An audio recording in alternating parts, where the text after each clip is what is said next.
যখন নিবন্ধন পরীক্ষা দিয়ে আসছিলাম তখন স্টারলাইন কাউন্টারে নামবো অলংকার, তখন একটা ছেলে এসে আমার ব্যাগ টেনে নিয়ে গেল। নিয়ে যাওয়ার পর আমাকে বলল যে আপনাকে ফেনী বা ছাগনাইয়ার বাসে উঠাই দেব।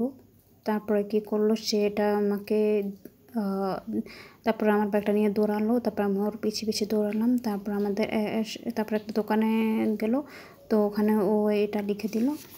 লিখে দিয়ে আমার থেকে 240 টাকা নিয়ে গেল।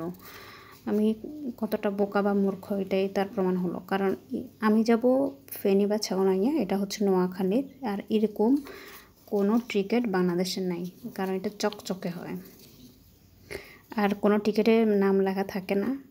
তারপরে এখানে বাসের সামনে কোনো নাম নাই, নোয়াখালী এক্সপ্রেস লেখা।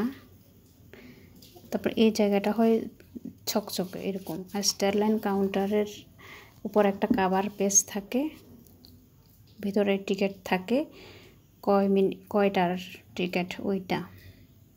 এবার এখানে ছাগনাইয়া লেখছি, এরকম কখনোই লেখা হয় না।